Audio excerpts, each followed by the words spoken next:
Welcome everybody. We're getting set up here. Stay tuned. Hello. What's going on, Brandon? Steve, how are you? Good. You guys having fun? Oh, yeah. So, you know when you guys are ready. That's, one sec. I don't want that. Where's, oh, I need your screen. It's not on here. I got it.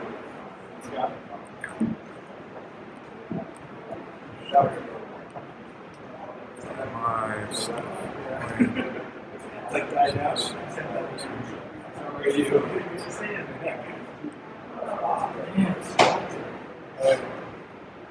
You know, last week I was recording week already.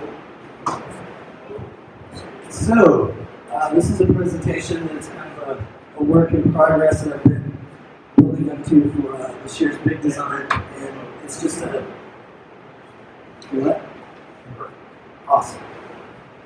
Can't hear you, Steve. Okay. Right. Three people have said that ever before that comment. Okay. So, we all know, are familiar with this scenario. This is what everybody's talking about. 1.0, 2.0, 3.0, 4.0 protocols. These are just different generations of the things that, in our understanding of, cryptocurrencies and blockchain technology, just like all new protocols, just like our early interpretations of TCP with email were pretty limited, and better browsers and better ways to interface with that technology came out. And, we were kind of caving in. We were like, cool, currency. We can trade value. And then we wanted to program that currency. We wanted to try to, make it interoperable and, send it in different places, have a lot more program logic involved, on top of that. And now we're seeing like Cardano and Gen 3 protocols, EOS, Steemit, with really, really, high throughput that enables a different type of functionality that we would expect in, most modern web applications. So this would help drive, obviously, this kind of paradigm, this new evolution that we're kind of forgetting because we're so caught up in the tribalism of like Ethereum and EOS. And these are all just different ways to solve different problems, and it's ridiculous that, we don't understand as a community that, we need each other. There are very good use cases for proof of work and traditional proof of stake models and delegated proof of stake like EOS, and there's some trade-offs there. Like most computer science principles would dictate, you don't get all three. You know what I mean? You don't. So that's kind of these platform problems, say the Gen 2 protocols that we know, like Ethereum, just using it as an example, have security, governance, scalability, throughput issues, centralized mining, microtransaction fees for every little thing you do with the network, and account recovery, issues. If you've lost your keys, it's pretty much game over. So, a good example of this would be the 34,000 Ethereum smart contracts containing 4.4 million in Ether that are basically have like 0-day attacks available on them right now. And that was the Stanford study. You guys did this presentation. Obviously hit this link and look into the paper, but it's very interesting that there's that much, badly done, badly shipped code, and it just tells you even the top people don't know everything that you can know. It's all work in progress because EOS in its early days, obviously, most recently has had its problems too. It's not perfect. We started out a week ago, and we're stumbling the same way Ethereum did, and it's humbling because we were all, this is going to be and really, we've got a lot to learn too, from the Ethereum guys who've been around, 3-4 years now, building on Mastercoin and different principles of Purecoin and all these great technologies from that era. They do have their limitations, but also you get the immutability and some of the benefits of like what is considered more traditional decentralization.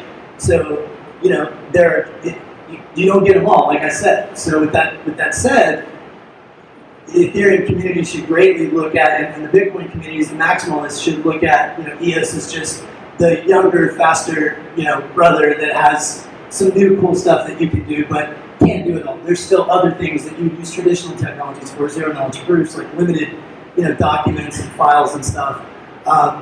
The other thing is you have a lot of centralization in, the hash rate for these other networks. So when we're talking about decentralization, let's put it in context, because you can take out 4 facilities in China, and you're telling me that you're going to take out 21 delegates that all get taken out, then 21 replace them, and they have to go into all these municipalities in different countries. It's a legal quagmire. You can't. Whereas most of the mining is centralized in one location. So if you want to talk, let's weigh that out completely and be fair, that I don't think most people are. And it's true in Bitcoin too. I mean, Bitcoin has some of the same problems. There's like 49%, I think, currently with Bitmain. And even the Bitcoin community is upset about it. It's been centralized. It has. And it didn't start out that way. So,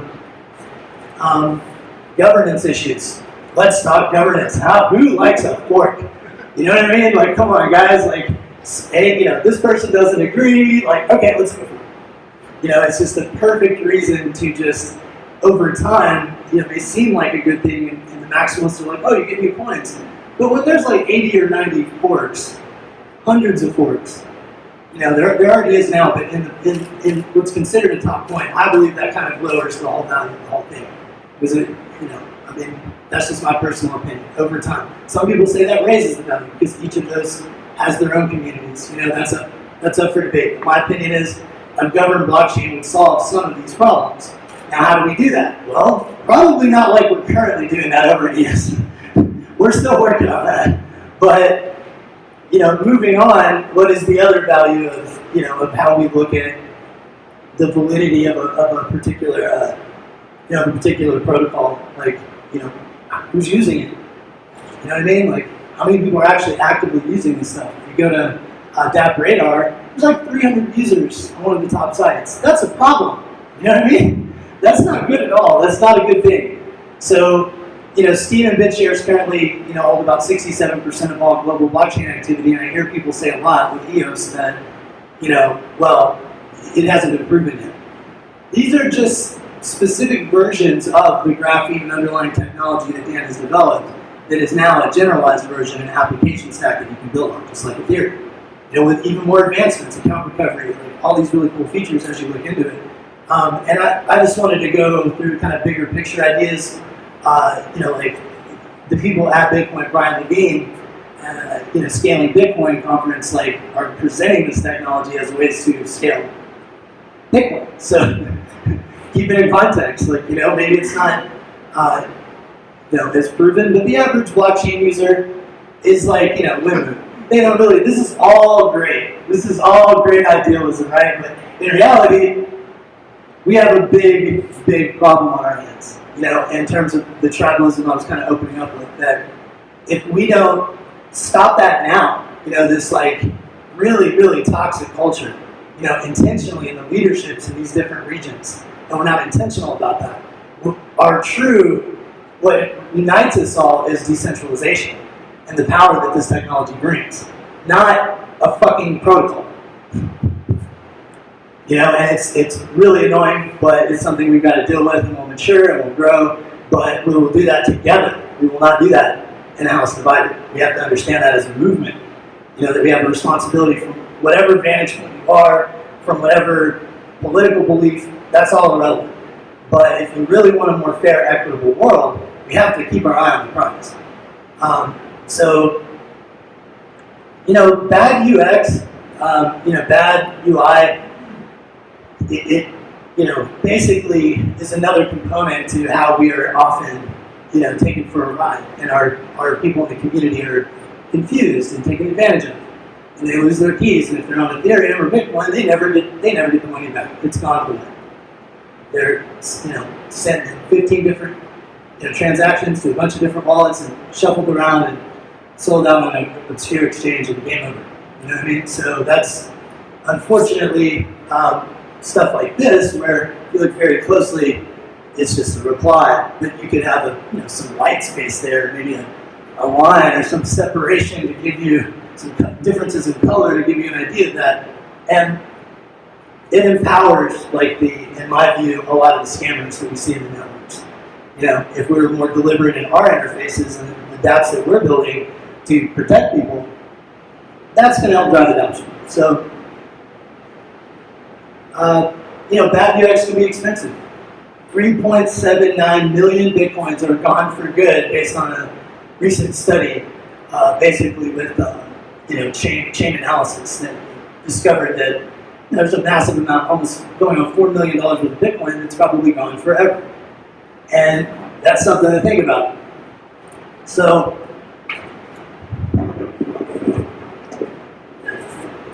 sorry, guys. Where do we go from here? I really do believe probably our best chance is focusing on good user experience and good usability. That's every single time in all products. If you look at the top performing products, Brandon talked about this. Raleigh, our art director with EOS Tribe, has talked about this, that all the best companies have focused on having the best developer experience, the best SDKs, like the entire design. Not just the actual, people think of design and think of the front end mostly, or just what they can see, but design is system-wide. The error handling, and the file structure, and the developer experience, all of it. And that's what we're trying to do with EOS. We're trying to take best in class, and maybe there's like an academic approach with Cardano, right? And we fully respect Charles Hoskinson and those people's efforts, and there would probably be the institutional blockchain, the functional programming, the way they've done stuff, that will be more trusted, big institutions. But EOS is like for the, social dApps and startups, They're trying to build high throughput, like traditional, and we will stumble and we will fall, but having a governance layer, having account recovery, having all, inter-blockchain communication and all these great innovations in one stack that is now accessible and you can build on it is exciting. And we should celebrate that as a community and not like put it down. So that's what I got. Take it easy, guys. Thanks, Steve.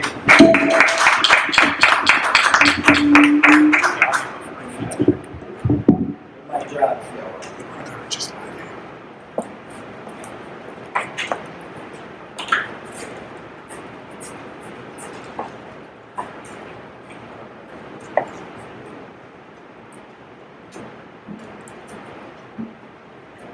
Test. Right. So I'm Ash Oro. I have a project called Steem Smarter, which is an analytics layer on top of the Steem blockchain to try to give people an idea of what type of metrics, blockchain, and user analytics happens under the hood of Steem, so we can figure out, how to best post and how to make money on social media. Because I think there's a trend happening that people are tired of giving away their info for free on social media these days. But that's me. I'm also the host of the Liberty Entrepreneurs Podcast, a podcast that I believe in building freedom rather than fighting for freedom or petitioning for freedom or marching on Washington for freedom. And I am the owner and founder of Liberty Virtual Assistants. It's a virtual assistant business out of the Philippines where I help digital entrepreneurs hire talented but low-wage staff. And I didn't bring a slide deck today, so we'll just leave this beautiful mountainscape. I think it might be Colorado, I'm not sure. What I want to talk about today is one of the most pressing issues, and I think least understood issues in all of crypto at the moment, and that is governance. EOS launched about a month ago, and the chain became active, maybe 2-3 weeks ago, Steve? 2-3 weeks ago. It needed 15% of the votes, basically all the EOS tokens, you stake them, and then you can vote with them. You put them in your wallet, and you say, hey, I'm going to commit these tokens to the network for 3 days, and that opens up your right to vote. No obligation, responsibility, but you get to vote, like Steve was saying. In EOS, we vote on our block producers. Block producers are merely the miners, basically. I'm not talking technically here, but they are the people who secure our network. In Bitcoin or in Ethereum, this is the miners. They add hashing power to the network. It secures the network and protects it. In EOS, we basically vote on data centers, people running large computer systems with redundancy. These are people who are familiar with IT infrastructure and security, and they are the people who validate our blocks and build our blockchains rather than mining it. So a lot of talk came with EOS whenever it launched, and 27 accounts were frozen, right? So, and this is unheard of. This is unheard of in the traditional cryptocurrency space, because with Bitcoin, you just go get an account. I mean, you go get a user, a public key and a private key. You manage it yourself, and then boom, you can send transactions, and nobody has the central authority to block your network, to freeze your accounts, to say that no, you can't send and you can't receive cryptocurrency into this address or this account that you have. In EOS, that changed. Because in EOS, you have an account name. You don't just generate a bunch of, you don't live by public and private keys. So you're known. You don't have to be known, but you have an account. Like on Steemit, I'm Ash-Oro, right? And you can find me. You can see where I post and stuff. It's not a privacy issue, right? People on these delegated proof of stake systems, in the manner that they're set up, it uses account names rather than public keys, so it gives it this personal feeling. But then with that personal feeling, people act like, okay, somebody just froze this person's account. And it was a big deal, right? Centralization. If somebody can freeze your account, or somebody can like mess with the blockchain, well, that's not what crypto's about. Crypto's about immutability. And code is law. And what I would like to say is code is never law. And it took me a while to accept this. The intent of code can be law, and Dan Larimer has written a really good article recently about that. But the whole idea of having a governance system that can replace stolen funds, for instance, or that can help someone unlock their EOS if they send it to the wrong place, or if they don't know what they're doing, have some sort of user benefit that you can get to and have an arbitration layer. So I guess the core, you can see, I'm just kind of up here chatting. If you guys have any questions, just hit me up, right? The idea that governance doesn't exist on a blockchain, which is something that we hear in especially the Bitcoin space, but with a lot of Ethereum people as well, is false. It's false. False, false, false. And the reason that I can so confidently say that is because behind every piece of code, every line of code, there sits a human that developed it, a human that has access to it, a human has the ability to change it, and so governance exists. If a human can change a system, that's basically what we call governance. Every blockchain has a governance system of some sort. For instance, Bitcoin, back in, I think it was 2012 or 13, had millions and millions of Bitcoins pre-mined. Somebody like found a bug in the Bitcoin algorithms, and they were able to exploit it. And they created themselves like 30 million Bitcoins in like an hour or something. And maybe the amount or the time is wrong, but you get the idea. Well, the Bitcoin community came back and rolled back the blockchain, and that thief of sorts, right, that exploiter, that hacker, whatever you want to call this guy or girl, they didn't get the Bitcoins that they falsely created. This isn't what the community signed up for. The community decided we're not going to stand for this. We roll back our blockchain. We take away those stolen funds from that hacker, and that's that. Governance. This is governance. But who made that change?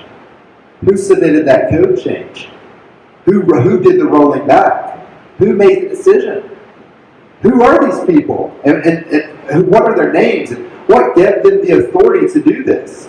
Either a blockchain is immutable or it's not. And I argue that no blockchain is immutable. Just like Ethereum. I mean, I was in the Ethereum crowd sale in 2014 and got made fun of by plenty of people, including Eric Voorhees. Right? I got made fun of for buying Ethereum back in the crowd sale. And I didn't sell that Ethereum because I was bought into the idea of a global computer, something that maybe isn't impossible to shut down, but extremely difficult to shut down and censor. Because I'm about building freedom. Right? I want censorship. That's the end goal of decentralization, is just the means to get there. So, I sat through Ethereum while everybody was shit-talking it. I held Ethereum whenever the DAO happened. I held Ethereum through the parity hack, right? And then finally, I found what I thought was a better technical blockchain with more experienced team behind it, specifically Dan Larimer, and I sold every Ethereum I had for EOS. Every single one. The first time I'd ever moved those Ethereums. And I had been buying more Ethereum with Bitcoin, because I fell out of love with Bitcoin because it was old tech. and then I love Ethereum, and then ends up Ethereum's old tech, and just I keep moving, right? And yeah, I was passionate about each of them. I was passionate about all of them. So I guess I'll just leave it right there and say that there is no thing as a governless blockchain. It doesn't exist. If humans are using your blockchain, there is some sort of human intervention possibility at some level in the blockchain and in the code, so that inherently proves that governance is there. So what EOS tries to do is, let's just shine light on that governance. Let's hold people accountable. Let's have responsible people be identified as our governing bodies, and then let's hold them accountable if they do something that the community doesn't approve of. And in EOS, in Ethereum, how are you going to vote out somebody that you don't even know their name who made that change to roll back the DAO? You don't even know who to blame. You don't even know who to point a finger to. In EOS, it would be signed by the block producers, and you would know exactly who did it, and everyone on their team, and where their servers are located, and the history of everyone. And you could vote them out, and you could go politicize this event on social media and get them voted out, or you could proxy your vote to me, and I'll help vote them out. Right? So governance exists in every blockchain. EOS is just trying to shine light and help people feel represented in that blockchain. I didn't vote to have the DAO rolled back, even though I agree with it. I didn't vote that. I didn't vote for Bitcoin to have all those millions of new coins generated, taken away, and the blockchain rolled back. I didn't have any part of that. As a token holder, I had no rights. I was not represented, and it didn't feel like a community because there was so much infighting. As long as you have shadow governance, you're always going to have bad actors. And as long as you don't have strong identity on your blockchain, you will incentivize thieves and hackers and all the types of people who are running those Twitter Ethereum scams that you send them one Ethereum and they send you back 100. So I'm sure I'm early. I'll take some questions if you've got them.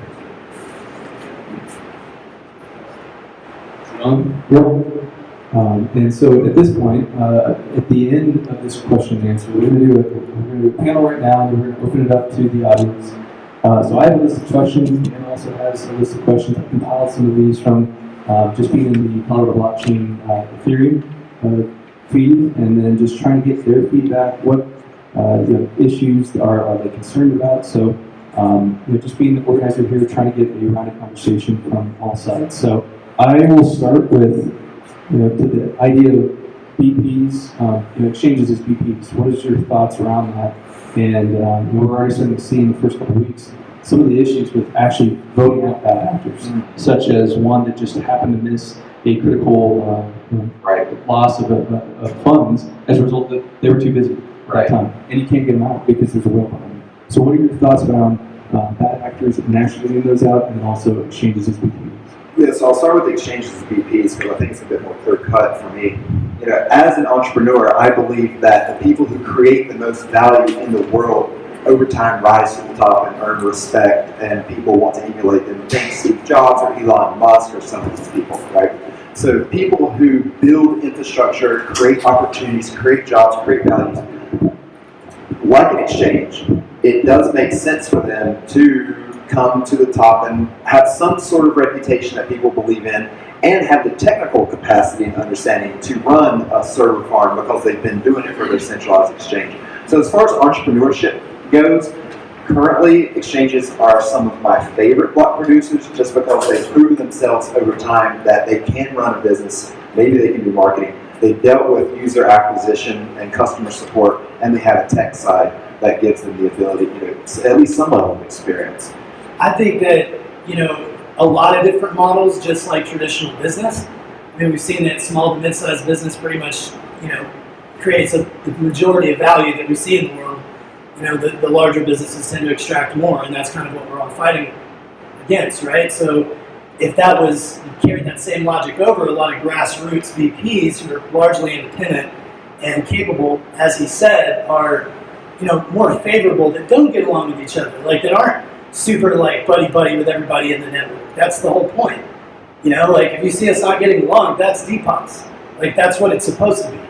We're not, it's very anti-collusion. It's fiercely independent. There's people who are hardcore libertarian, there are people who are middle of the road, centrist, kind of like capitalists, there's anarchists, there's all kinds of different political views from the extreme to the traditional in the space.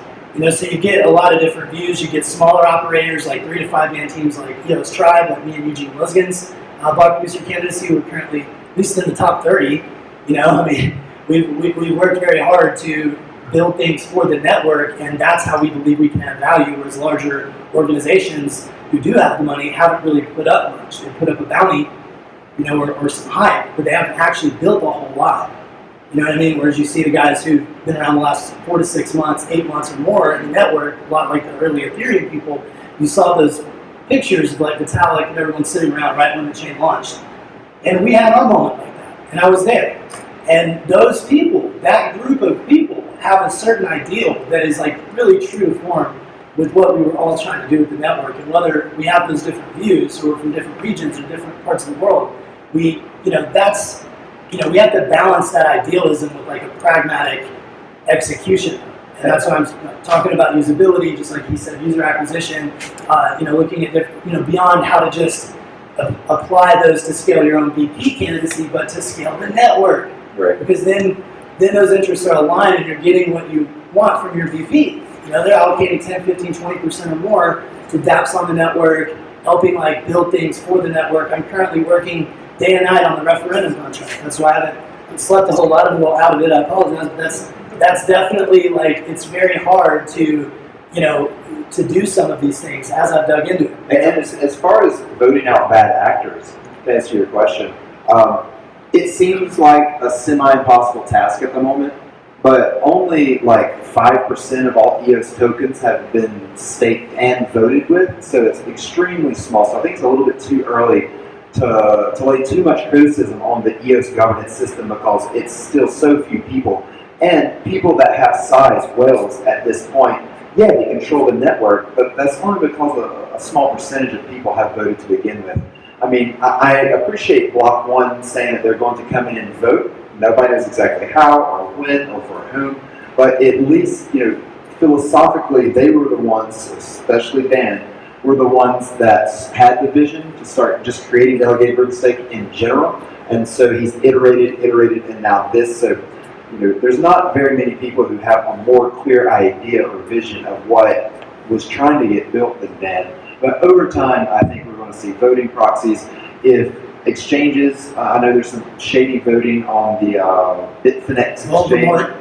Yeah. Voldemort BP. I think over time, free market forces are going to create a competition that these exchanges that allow proxy voting through them are going to have to be. That's what I was touching on though, because people are like making exchanges out to be the devil. And to be fair, like we have to see more time go by before we attack these different, players. Is it them doing that, or are they facilitating the whales to do that through their proxies? Like hiding or something like that. Yeah, like are they voting like people are saying in China? They're voting a bunch of their nodes up and staying up pushing a bunch of people, good nodes down, good players that have proven themselves, that have like had a transparent candidacy, have followed the Reg producer agreement, have done every single thing, by the book. And these guys come in, no one knows who they are, and they're voted up and pushed them down out of being paid. Right. So that creates this hostility and this negativity in the network. So the whales, it's in their best interest to use proxies that understand that and can weed through all that and make sure that those votes are reasserted and used regularly. So it's more, governance is more, that's why I keep saying, like, you can talk about the structure of it, but we have to make that usable.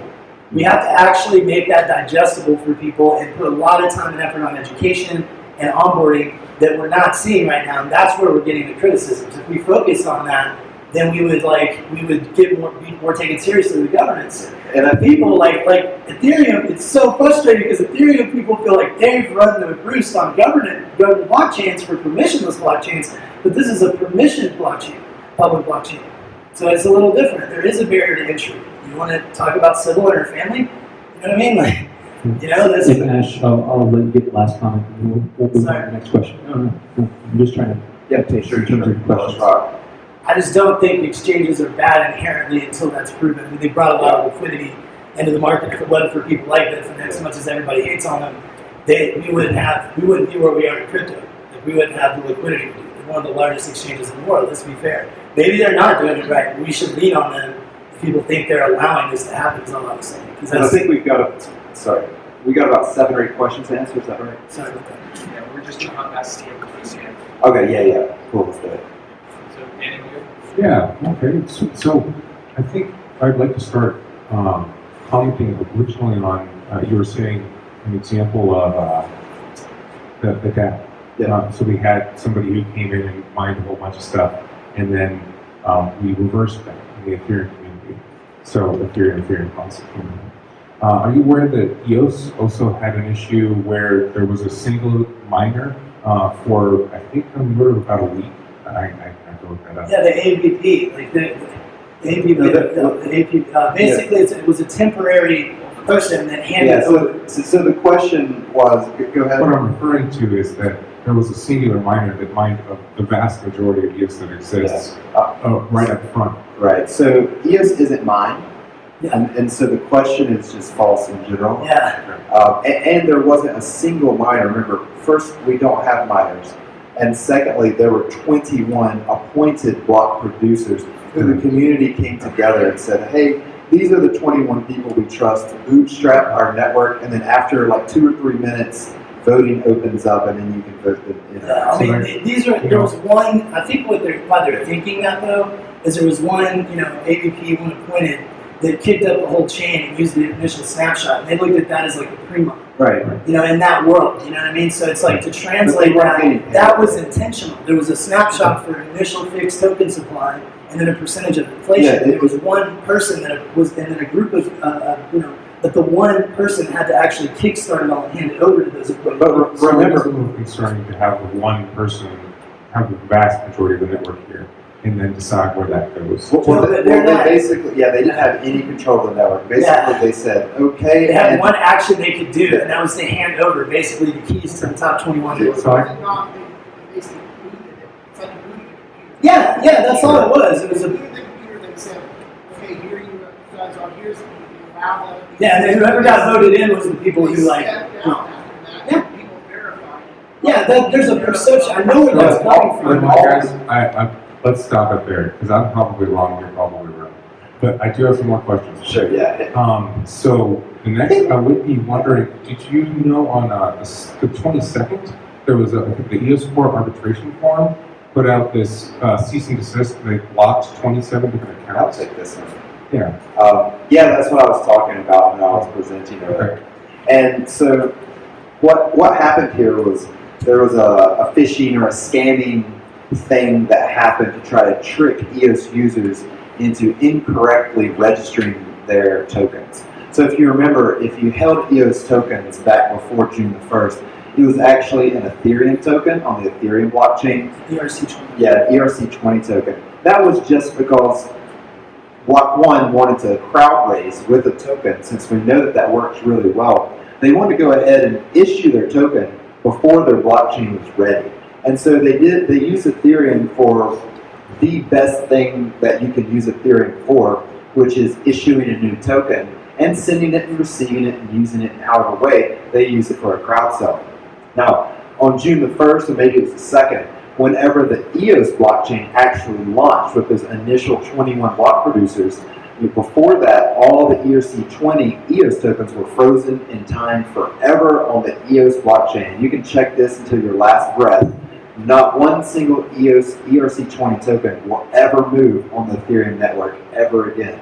And what happened was, those people we had to register our accounts, and then we were given one-to-one EOS, actual native EOS tokens on the EOS blockchain.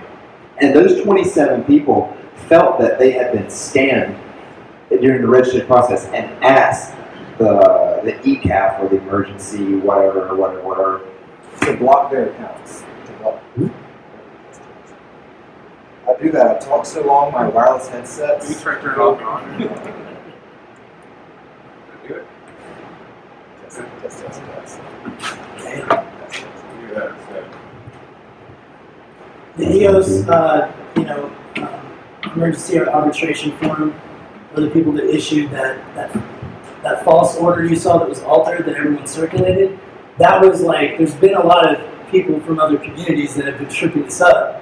obviously, and like playing games with us, I think that's fairly obvious. Not, I And can't. we need to learn those lessons. We need to be given that. It's beyond the chain, I It's, have a question about that. So I was going to ask, because I have not paid yet, so I don't think it's going to be more complicated than Steemit first, but I saw that thing got shared. It said like, if freezing these 27 accounts, and we'll tell you why later. yeah. So that wasn't real. No, someone altered it to make a joke, a meme out of it, and like people took it as real, like, come on, meme warfare, guys, like, come on, man, like. That did happen in the original arbitration documents, but it was 7 accounts, right? And so somebody. No, I mean, it actually said, like, we'll tell you, like, it didn't give any, they altered one of the lines to make it seem really flippant, basically. And let's Right. I think what I was trying to allude to is that there was one person who signed on this, and at least from the outset, it looked like Right. one person decided to shut down. There was That's one- what Sam Sapoznik was actually appointed in that position temporarily as an emergency because there was no governing body. So I guess Someone has moving to, like- forward, the question for me is, who gets to decide who's a bad actor here? Because Right. it seems pretty obvious in this, but in less obvious circumstances. Sure. And That's so part of this what's is- being debated. yeah, That's this what is Dan what's- brought up. And how I see this is, so I want a free market in everything: money, roads, legal, governance, healthcare, schools, everything you got. I want it to be a free and open choice with tons of competition. And what's happening is it takes a long time. Since EOS is the first truly governed blockchain, we're gonna have some growing pains. It's gonna take a while to like build out a brand new blockchain-based digital governance system so that we have an arbitration method to dispute things. It's Right? And moving think about this from a user perspective as well. I got scammed back in 2016. Very, very good scam on Twitter. I sent who I thought was Ned Scott, the CEO of Steemit, 5 Bitcoins. All right, 5 Bitcoins in 2017. So my brother remembers the day I had to take like 5 laps around the park because I was and that was Bitcoin $700. Right, that was Bitcoin $700. But imagine from a user perspective, if you sign on and start using an app, a DApp on EOS, and then all of a sudden it's found out that it's been hijacked and all of your money's stolen. Well, maybe that's called a DApp, right? Maybe that's called the parity wallet hack. But now you actually have a recourse manner and a governance system that is being built out, and it's going to be built out for 100 years, I bet, right? Because think about how long it took to create common law in general, like to inherit it from the British and then to bring it over to America. And now this is like the standard law in the West. There is no standard law on the internet right now in the blockchain space besides like fraud, property rights, theft, and some of like the non-aggression principle, libertarian type of stuff. We're trying to build the infrastructure to implement that in a community, global way. And yeah, we appointed some guy, Sam, that wrote that, but he couldn't write it and then just press a button and do it. The He actual then had to convert. BPs arbitrated against themselves after having to act on that order. That's right. And So- if they acted and we community members thought, no, screw those 7 people, they fell for a phishing attack, they don't deserve their coins, we can vote out those block producers which actually executed the commands. Does everybody fully understand that we're in a really bad situation because as a young community, we don't have, these governing bodies to take over these things. No one's been appointed yet. So that essentially the top 0.05%, whoever's getting paid or inflation, are the only people that are actually receiving any kind of, any kind of benefit to run those nodes and be the governing body that's been elected, right now. So they're having to make these decisions. They don't want to be, and nor should they be. The block producers are there to produce blocks, like Dan says. It's just fix stuff, produce blocks, and if you're given an order, you do it, or you give the information that's needed. And miners could do this too if they colluded, right? If miners got together and if 3 mining pools on Ethereum wanted to change something that went to a block, they could. Technically. Right, technically speaking, it's there. And in Bitcoin, like 3 as well. They could change anything they want to put in any block they want at any time if 3 or 4 miners in Bitcoin decide to do that. In EOS, we need 16. Right, we need 16 and they're voted 2/3 on. plus 1 to 2/3. actually push stuff through. Like right now on the referendum contract, that's the critical piece that will unlock the $1 million a day in the EOS.savings account that will allow us to put proposal infrastructure in place for vendors to come in and actually build this stuff rapidly that we don't have, like right now, we don't. Like we need the referendum contract to do votes, and then once we have votes and tally those in a way on chain that's like fair and it's not either directly decentralized or at least, there's 8 to 12 or 20 nodes running another version of it to like double check each other and create an oracle or something. And something we want that we're every- figuring out right now. We don't have the bandwidth. Like I'm on that project and everyone's like, what the fuck is gonna happen with all this? We need to vote on the Constitution. And I'm like, I have to get the referendum contract like pushed through with these 4 other guys that are doing this in their spare time on top of running a VP candidacy for free. I think seeing It's your like, umbrella maps. So it sucks. Like that's the reality of it. Is that a question? Like, I think there's a lot of Check. a lot of confusion is people thought Block 1 was going to have a tool at launch. And that's fair. And We agree. and I think that's what even VPs are like, okay, well, you gave us software and there was nothing. And it kind of created this vacuum and everyone was like, what happened? I mean, the community. Yeah. I don't fully disagree with that perspective. Well.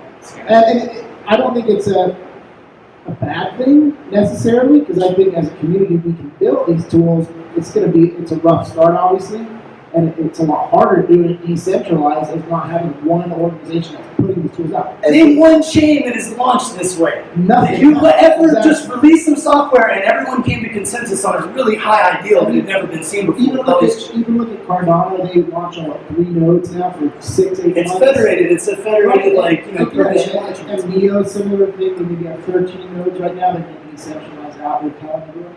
But no one has. If you watch the actual launch of EOS, it's one of the It took amazing- 2 weeks. It wasn't even that bad. I thought it was totally funny. Like the VPs asleep on the call because they had to be on call like every 12 hours for like a week straight. Just getting 150 people on a call and then everyone Yes. voting go. Yes. That was an amazing moment. Yeah, I don't know like- if people have seen it, but if you're a fan of decentralization, watch that and tell me that's not. So let's talk about Well, that. no, because there's 300 nodes right now, and they're going to expand like probably here in the next year or so. I guarantee you they're going to expand that back to the 121. They did that temporarily because there needs to be more stuff paid out in the work proposals and more liquidity in the network to really play that game, to give that inflation because of the problems we're seeing now. So I think they changed that to limit that and get balance and the tools in place to get everyone to stake, just like he's talking about. That's what needs to happen first for that to balance out. We're a year or 2 away from that realistically, to have a governance layer that people want, that everyone is judging right now and saying, is this even going to work? That's what's going to have to happen It first. took 27 amendments and still morning in the United States where we are now. So, Well, how let's about get the break, everyone calm down. a little bit. I mean, at the same time, we need to get our shit together. For sure. Like, we don't. You talk to somebody in EOS like hardcore, whether they're an advocate or a block producer directly. We want to engage and integrate. We don't want to be haters or be tribal, because we have respect for those other projects. We do. Talk to 70-80% of them. There's always purists. I've got a rebound question on this. I've been following this as well, and I was surprised that Block 1 didn't come out with a basic set of tools, and then I understood that it kind of makes sense to happen this way. That's the whole reason we're doing this. So my rebound question is, if it's all hands on deck, and there's a certain portion of EOS community that are super technically literate and able to navigate this stuff, what's being done right now to help others Did you in see the the post community? that I put out? Did you see the post I put out for a user-centered approach to EOS voting? That's precisely, I created the mock-ups and the way to pull the governance layer together. So you have the vetted proxy people that meet VP compliant standard and the reg producer agreement constraints. And then you have the worker proposal system.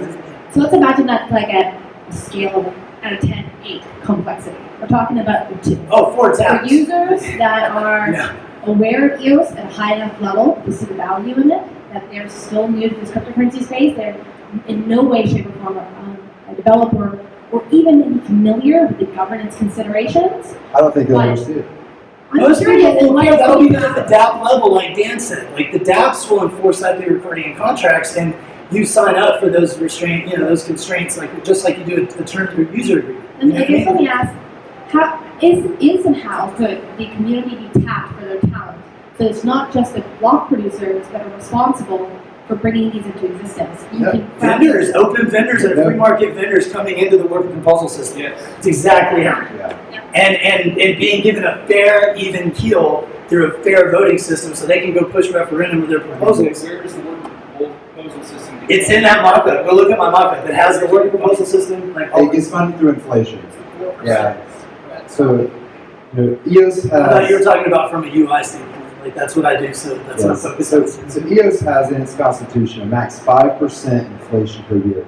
If it gives you an idea, Bitcoin only dropped below 5% annual inflation in the last halving, right? So Bitcoin had about 8 years of inflation above 5%, and now I think it's at about 4.5 or something. The 1% goes to block producers. Right, and it'll be dropping over 1% time. goes to the worker proposal system. Right.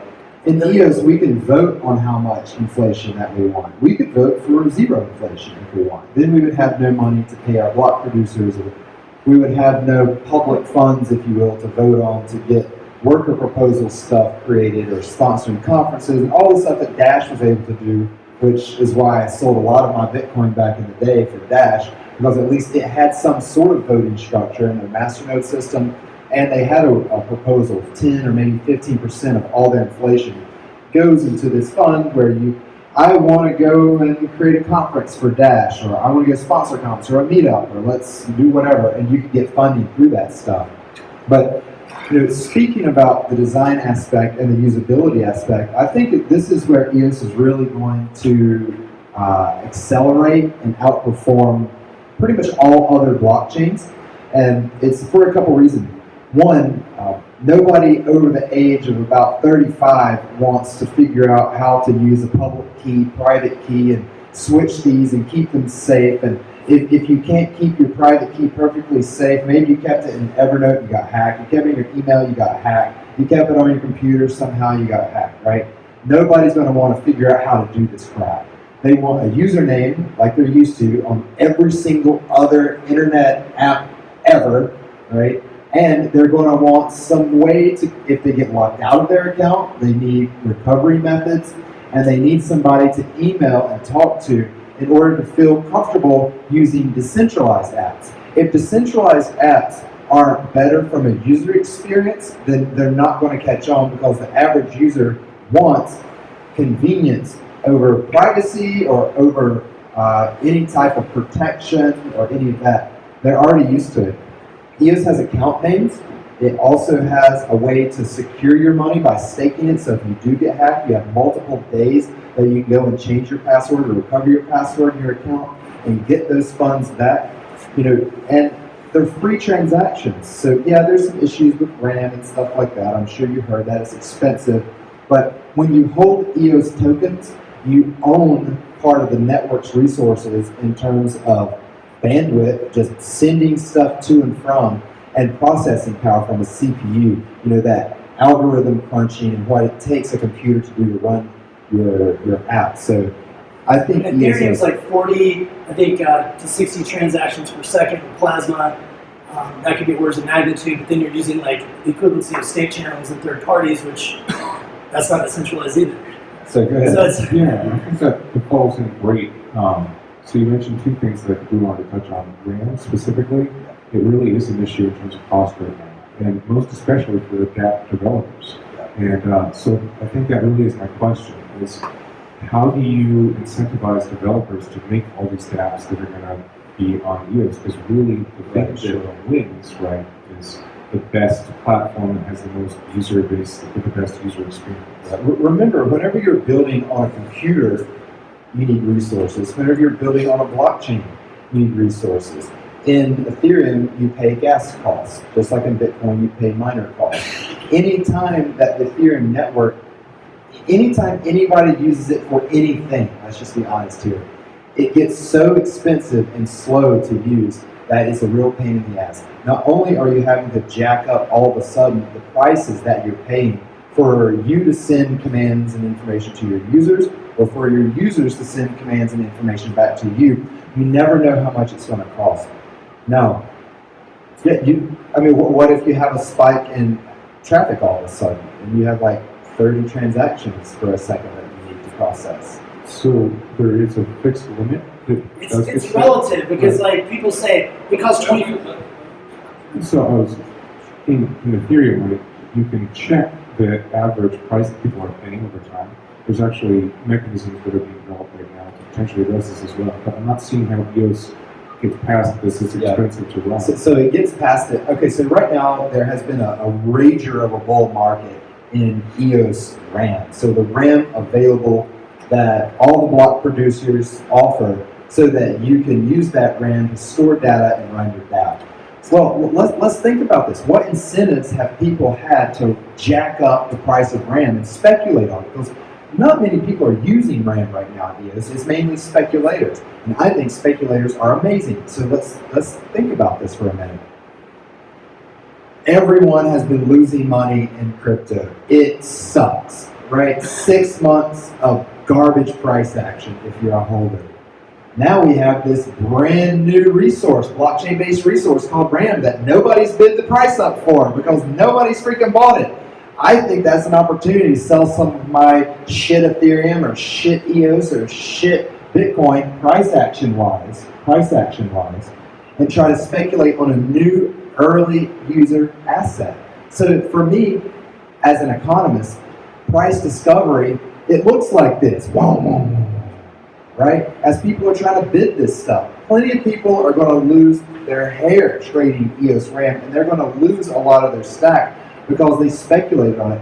Over time, we're going to have more liquidity in EOS RAM futures and buying and selling. It's going to be easier, and the price will They're doing the stabilize. DApp developers a favor because they're showing future potential price. I mean, So people can plan it. they're making it more expensive for dApp developers right now to launch and run their dApps because of the RAM cost, but they don't have to pay transaction fees, and their users don't have to pay transaction fees, and their users don't have to pay their RAM fees if they code their dApps the correct way. So, but isn't really the price point to entry the biggest issue? Like, I mean, that's relevant though. You pay as a developer, I've heard $200, $300, $500 in gas fees potentially to test a dApp on the network, like just starting out, and you never get that back. And then your users pay transaction fees forever. So if you have an upfront cost of $25 for an account, you're looking at the application stack. Like it costs money to create an account on Amazon. And this is just like Amazon Cloud for the blockchain. Yeah, and think about this: you buy RAM to use it, and yeah, there's a fee to buy and a fee to sell, but then you sell get it it and back. get that money back. Yeah, so It's not like you buy RAM, you use it up, and it expires. It's gone. Also, I think I saw if you're doing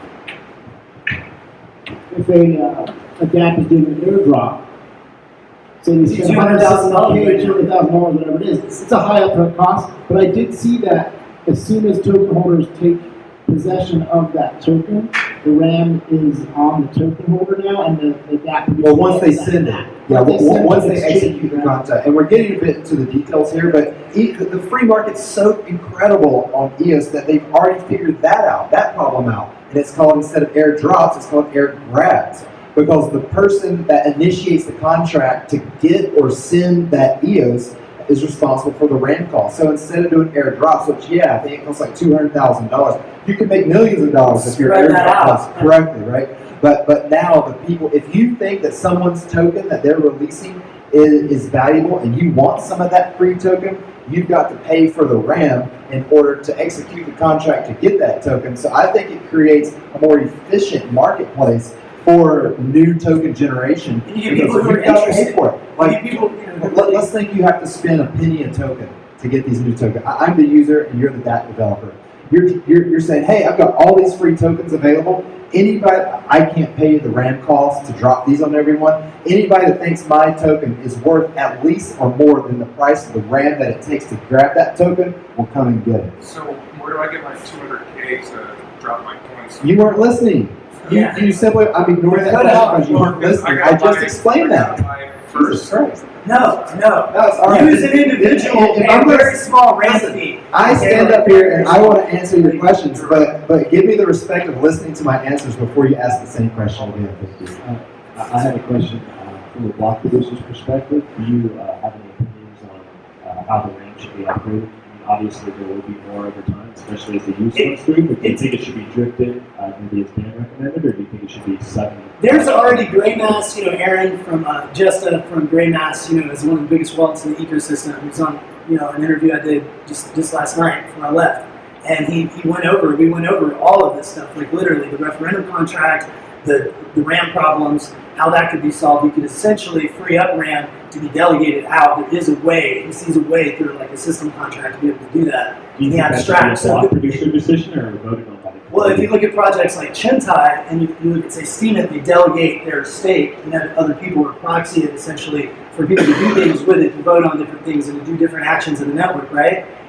Look at that same abstract, like in the exact same way, just applied to that problem essentially, where RAM is now freed up through a system contract and delegated by individuals, small amounts, that comes together in a stake through a platform like Chentai that for no fees, just on that lesser side, could actually like make a small percentage, like $200 a month or something, which is for the bandwidth of 30,000, 50,000 users on the network. That allows you to bring on users, and they have no cost. It's like Steemit. So they don't experience any transactions. There's zero barrier. You eat the cost the same way any dApp developer does when he creates, death by 1,000 cuts through microtransactions or no transactions. You just log in. You have a way to register on the site through the front end, or that does that securely. I don't agree with the way Steemit does it, but there's a better way of doing that, maybe through Scatter. And then you log into your dApp, and that user information isn't even handled anymore. That's all on chain. You know what I mean? And it's just the dApp serving up the front end. So you have to look at, from a technical level, like how that's being handled is relative. These systems just aren't in place yet. I'm on the Chentai project too.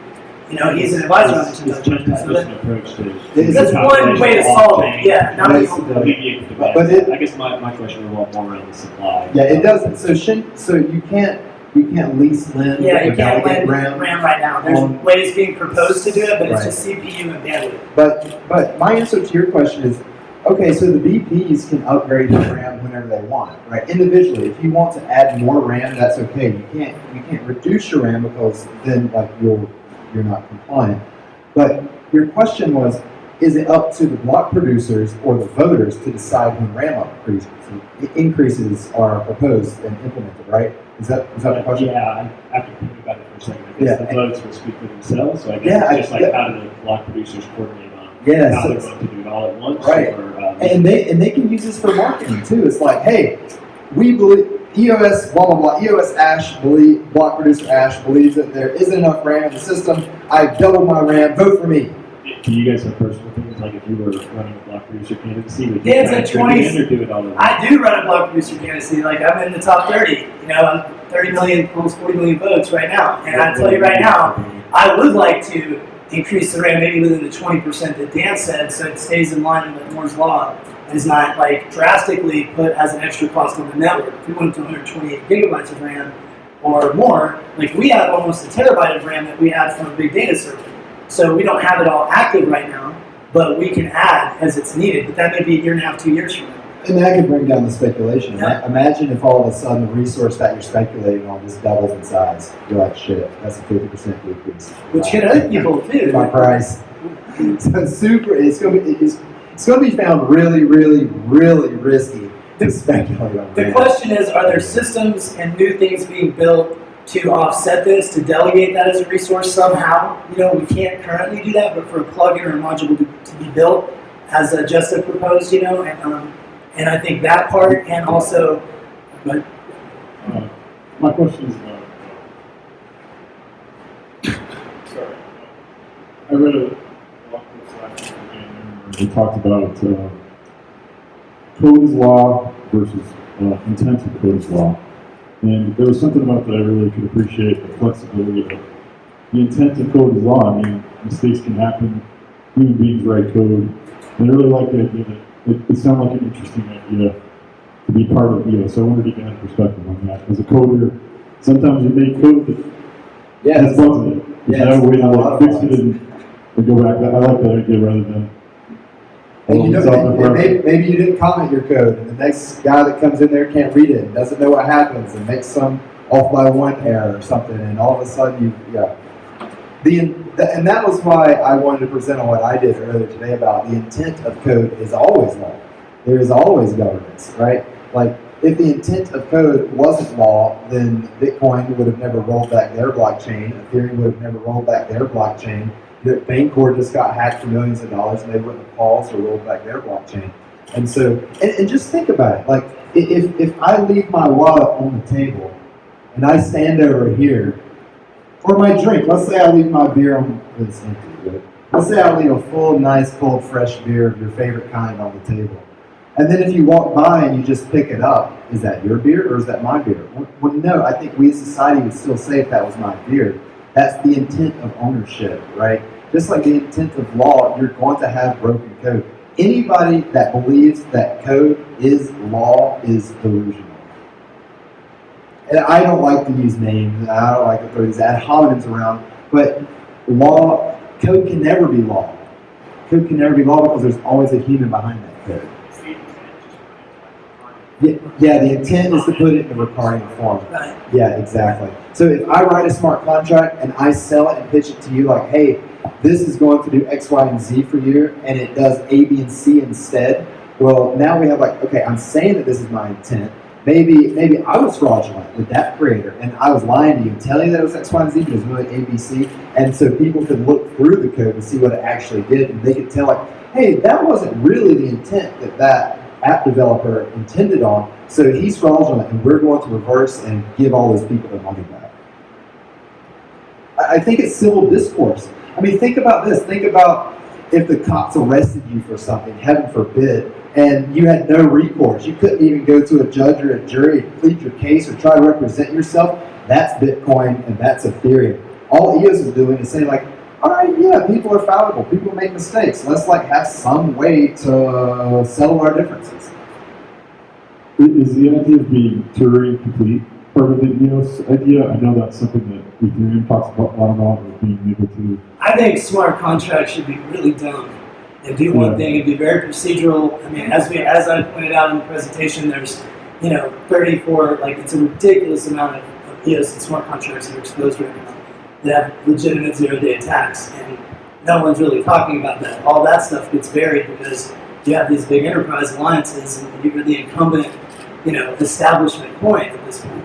So as EOS gets to that level, we'll have more protections for those things and barriers because those things will get fixed. The reality is people will get mad about that and point at that, but they'll all get fixed, and there'll be better processes. That's already happening now in the Ethereum community with how smart contracts through projects like OpenZeppelin and best practices are coming out to establish, to run your stuff through checkers and make sure, that's just part of the process. And like I said, let's not get divisive and adversarial. Let's admit our flaws and be humble and just be like, well, how can we make it better? What are you guys doing? Well, we're doing it this way. Well, that's cool. Maybe we could, you're seeing Dan and Vitalik kind of respectfully disagree on stuff. And even Charles sometimes, we need these, brilliant minds to help us shape, the best of, what you need. Not necessarily one protocol has to be everything. Ethereum can do something really, really well that Bitcoin can't. Bitcoin is an excellent store of value and the original, and the most trusted, and the provides a liquidity for all other coins. And then EOS will provide startup people to come on and iterate and develop really rapidly with stuff that can compete with their modern counterpart. Whatever for the blockchain. Bitcoin's a good store of value, depending only on when you purchase it. Otherwise, it's a crap store of value. All right, There is no bottom. quick question. I know this will ultimately be decided once the referendum system is put in place, but what are your thoughts? Part of my background is interest rate trading on the Chicago Mercantile Exchange, so I went through and had a front row seat of LIBOR interest rate rating. And so my question would be, given the being privy to the inside information, what are your thoughts in terms of BP's trading RAM? The BP's doing what? Trading RAM. Speculating on all. Hey, So while it's not inside trading, let's put that in context, because two of the people that did that, Brandon, were they bought it before really early, Everpedia, and they just sold it when it was tops. You're like, holy crap, let's just get out of this now.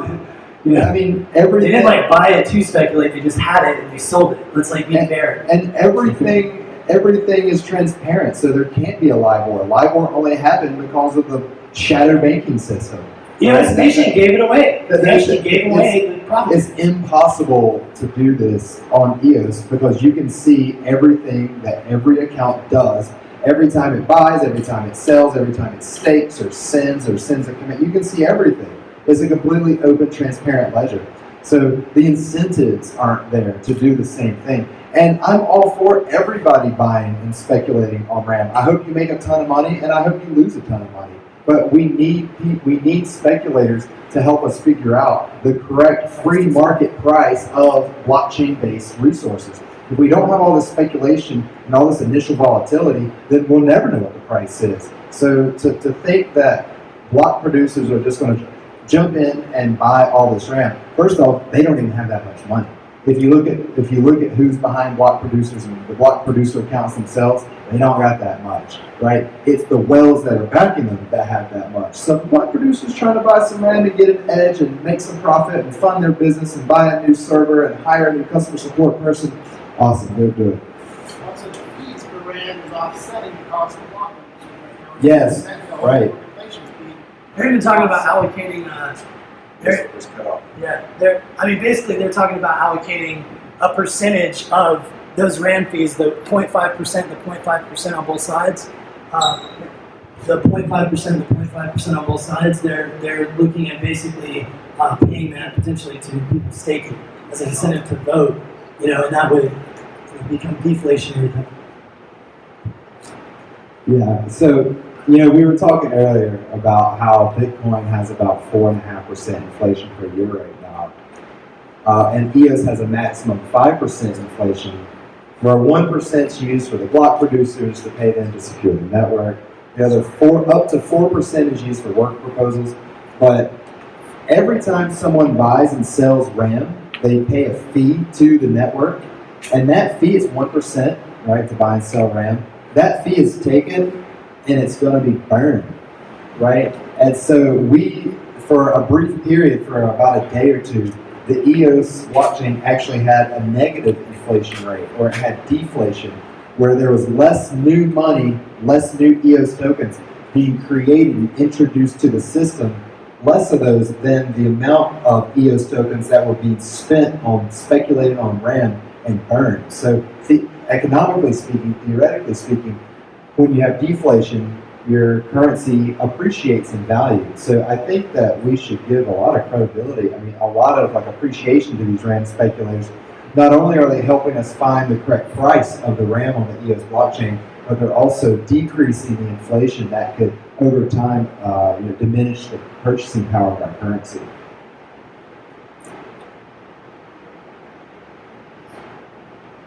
There was one other question that I was sent earlier I'd like to address. It was from someone, and I'm sorry, I was mean to you earlier.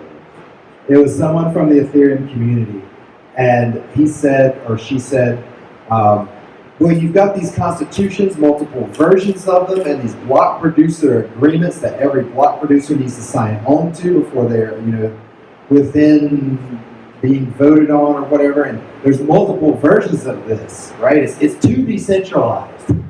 And then on the other hand, the Ethereum people will argue that EOS is too centralized. So we've got a bit of a contradiction. And I love contradictions. And maybe it's my love for Ayn Rand, but I love contradictions.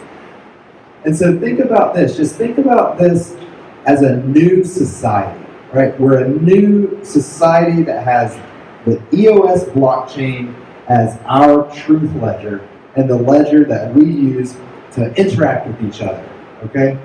That's what we're building. We're a community coming together, rallying around a blockchain and a money that we feel is best going to support our needs or our life or whatever. Wouldn't it make sense that there would be multiple people or groups of people that would try to think through what needs to be in the constitution of EOS, or that what it should take for a server farm somewhere in the world to qualify as a legitimate block producer?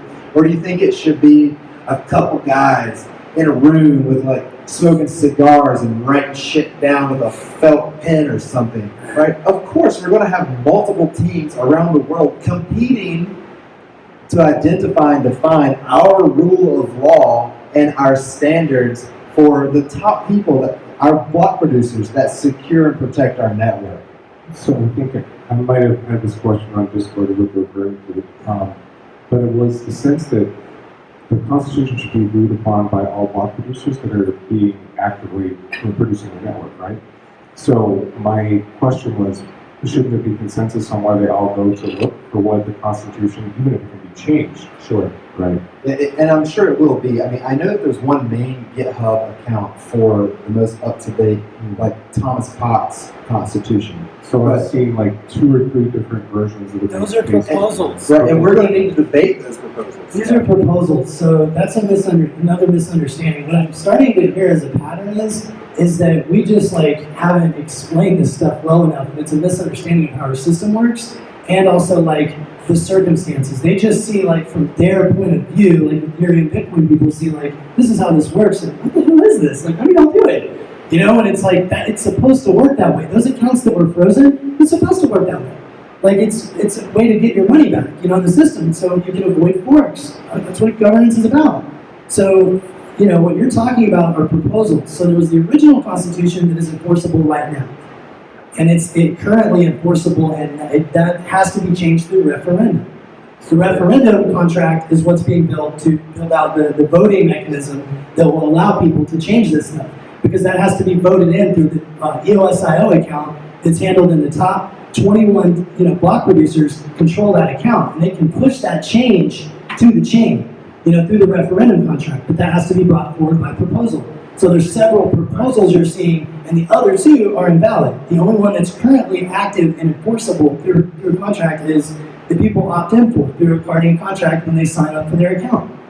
And so that was the thing I was having trouble finding. Right. Well, I'm making videos just about that, with the people doing it, literally working on this stuff. So go check I it out. believe in the gray mass wallet. Every time you send a transaction or vote, it also says, by sending this transaction, whatever, voluntarily agree to the Constitution. Yes, and you can click there and see the most up-to-date Constitution. Again, yeah, I see that right there. Again, this is something that no other blockchain is doing. So like holding the feet of EOS to the fire whenever they're the first people on the block trying to integrate some tried and true methods of real life to blockchain life. I mean, instead of all the hate, I'm not saying we're getting hate here, but online it's ridiculous. You know, instead of getting all this hate, it's like, why aren't people curious? Why do people want to see something that no one else is doing? And I saw this back when Ethereum was ICOing. All these Bitcoiners hated Ethereum. It was literally the worst. They still hate Ethereum. Well, I mean, there's plenty of reasons to, but just like people hated Ripple, I remember back in the good old days when we only hated Ripple. And then Ethereum came out, and we hated Ethereum. And then everybody liked Doge because none of us Bitcoiners back in the day thought that Doge was going to challenge our supremacy, Bitcoin supremacy. And then, you know, EOS comes out and starts challenging supremacy. I just started watching the Game of Thrones. I just watched like the first 6 episodes. Okay, I know I'm behind here. But it feels like the Game of Thrones here in crypto land, everybody wants to be the king. But guess what? There is no king. There is no decentralized movement in a house divided. We got back in the back. There's a reoccurring theme of bad information, so where do we go to get good information? You can subscribe to me on Twitter Or EOS Tribe, or at EOS Tribe. If you're a developer or you're a person who builds, if you're a developer or somebody who builds decentralized applications and you're really interested in EOS, you go to EOS Tribe, at EOS Tribe on Twitter, or go to EOStribe.io, and we are actively building out a huge, 150, 200-page EOStutorials.com for just that reason, by ourselves and EOS Detroit, another very worthy block producer, worthy of your vote. And I also try to aggregate as much information across the ecosystem. So I can't claim to be an expert with these gentlemen, but I try to get as much information from different block producers, different viewpoints. So EOS Denver, you can also follow them. And it's really cool because these block producers, again, they're competing for these top spots, because the top 21 get paid out a lot more than the standby. 800 to 1,000 tokens a day. Yeah, like right now they're making about $7,000 a day for a block producer. Now, granted, their setup may have cost $500,000, $700,000 to get the servers set up and the expertise brought in and hired, but they have an incentive to make it easy for people to get on to EOS, because if you get onto EOS because it was so simple that EOS New York made these videos for you, or EOS Tribe made these videos for you, then you're most likely to vote for them, right? And it makes you look good. There's voter bias there. There's obviously like who teaches you the most, you tend to lean towards, and like that's why I support like people who are not block producers who want to be a proxy. And he goes, hey, you 2-3 guys don't get along, but I don't care. You're all good to me. You need to be, you know. And he puts them in a list, and you get the best of those votes without like the squabble and the hype or the leaning perceptions of basically what, you know, each block producer wants to look like the best. Yeah, You know exactly. what I mean? So what he's talking about is The skewing of like Steve's affiliated with the block producer, and I'm not. And so what I have is I have a More non-biased. Right, I'm much more non-biased. I have a proxy voter, right? So if you don't know who to vote for, and like you follow, I'm plugging myself a bit, whatever. If you like follow me on Twitter, you follow me on Steemit, and you believe in the things that I write and the things that I stand for, well, instead of saying it's up to date, maybe or may not be obsessed with EOS, then I keep up with all these block producers in the news, and you can proxy your vote through someone like me, or there's several other proxies. and there's block producers who are also Right. And then where I vote, of course, then you'll just vote. And like whenever I change my vote, like I'll write why I changed my vote. And we're going to see stuff like that. And even people like me, I'm going to create content to like this. So my proxy is the Freedom Proxy on EOS. If you follow it and you'll vote like I do, I'm incentivized now because I own EOS tokens, and I want them to be as valuable as possible. So I want to try to create as much value as I can for the EOS ecosystem. And if that means having more intelligent voting, or having people vote the way that I think adds the most value to the system, then I want to create content. I want to give you the Ash approved wallet that I know is safe for you to use, for instance. I was going to say, with delegated voting, how do you propose fighting against people buying out votes? Well, that's actually being made legal now, apparently, under the new Constitution. So the thing I don't like about that is from Lisk and many things that were referenced in the questions, and that's kind of relevant, criticism if we're fair. Like, the delegated proof of stake systems don't always work if you don't have checks and balances, and there's not very tight mathematical, reasons for certain actions and things on the network. So I completely agree with that, and would say, vote buying is a bad precedent. We need to stay away from it. We need to look at vote incentivization within the network. The network paying people for staking very slowly, but for just a marginal enough amount to incentivize people to reassert, like we're seeing in Cardano and the Ouroboros approach to doing that. Like we should learn from that. Just because him and Dan fight, we should go, oh wait, that's a really good way to do that. We should probably bring that over here, just like Ethereum's looking at stuff we're doing, and vice versa. Like, that's all I wanted my talk and my presence here to be today about, is to not be divisive and tribal. Because even as a block producer, I think that it's like we have a responsibility to represent that, to be stewards, in the network, and be ambassadors to the other communities, and not be biased. Or Ash has put a lot of freaking time and effort into. He's an EOS maximalist a little bit. He's turning into that. He's a graphene maximalist. He's proud of that shit, and he stays independent so he can maintain that and find other people who have different vantage points and views he likes. But he's not a favorite to any of them. Like me and another VP candidacy, I know for a fact, don't get along really well, and we just kind of like have different views. Ash doesn't give a shit. He supports both of us. So that's something to look at when you think about that stuff, is like, put it in context that proxy voting could be very useful for that counterbalance of these whale votes. And just one sec here. At the moment, I do come across and even feel a little bit EOS maximalist. But just like I sold almost all of my Bitcoin, for Ethereum, and then all of my Ethereum for EOS, when the next best thing comes out, I'll sell anything to anybody. So I don't care. I am a strict capitalist. I am not religious in the least. We got another one up here.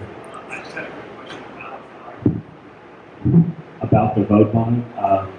Are there any methods that are even possible to be used to prevent vote buying? I mean, if a vote is just either something subjective or completely free to each user, imagine like a smart contract on an anonymous platform that incentivizes you to vote. This was actually caught. You receive what you're talking about was actually caught. Like the ZB EOS block producer had presented what was called the equivalency of mining, and they were incentivizing staking to pay their users back for the amount that they staked from the tokens they made every day, from that like $300,000. This is being presented right now as a case for, and people don't understand. Thomas has been saying this for weeks, and like, guys, people are going to come after you. If you break the rules, here soon, the next few months, and I'll let you extend on that because you've been saying it for like a month, dogging people out. We have to be political. Couldn't you imagine a more like hidden or complex setup where they use third parties and then use another anonymous platform and something? I think they definitely could. I think you would have to, in a transparent global ledger world, secrets are very hard to keep. And so I think it would be sniffed out pretty quickly. But I hadn't even thought about this until now. Like, well, what if a proxy, I release Freedom Proxy coin, and I'm like, yes, stake it with me, and I'll give you some of these free tokens, and I'm incentivizing you to stake with my proxy rather than someone else's proxy. It's a very interesting.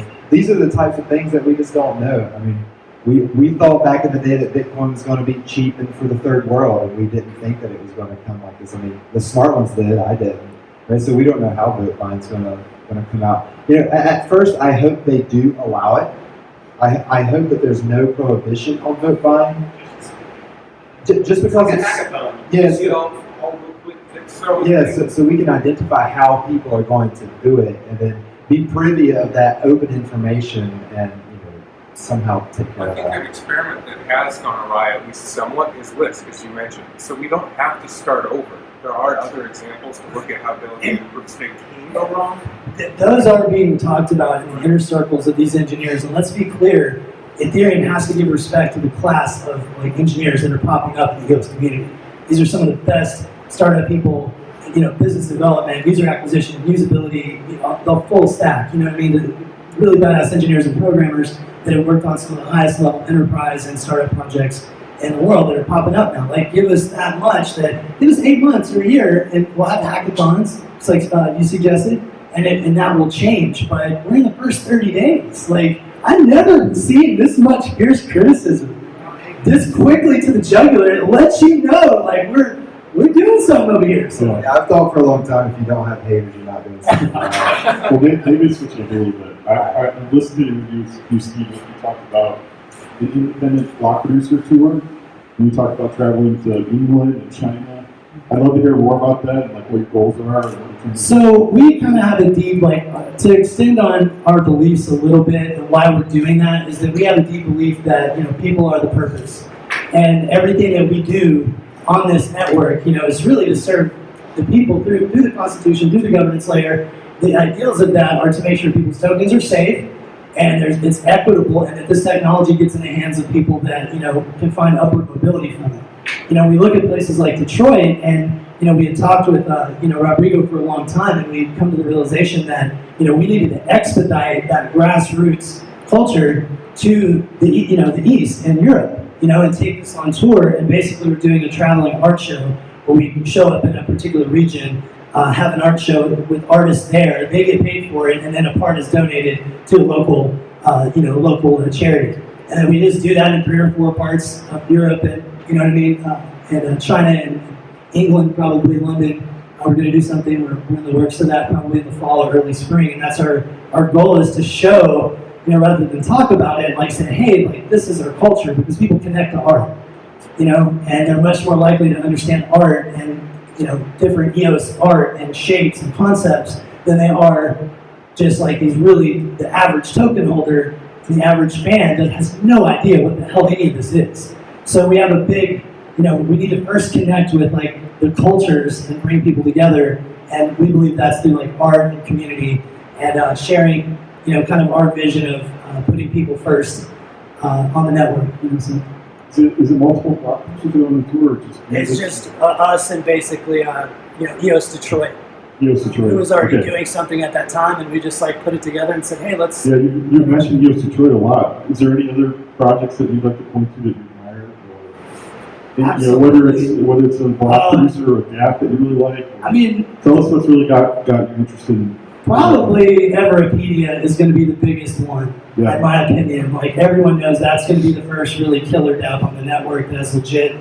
Startup people behind it, Sam Kaysman and them. They also have a block producer candidacy You know, and those are probably a group that I highly respect from their stuff that they did with Rap Genius. And, you know, I mean, we know who the players are. We know who the big people putting down salary to be. I mean, Dan Larimer should be, you know, come on, guys. Like, he's our Vitalik. So I think we have a good, legit CTO and founder to help with the stack. They have the incentive to build a huge coffer, $4 or $5 billion to put into this thing, you know, and they're not even deploying capital yet.